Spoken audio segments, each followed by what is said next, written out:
We're doing our checklist. Side collector friction's on.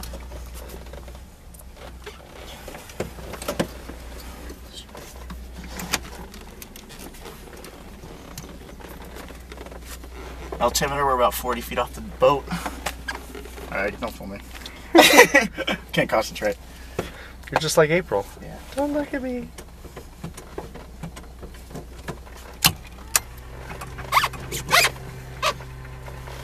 Alright, clear back there.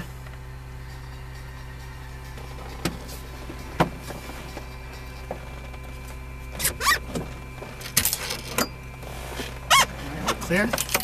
Wait for the starlight to go out, make sure there's no fires and oil pressure.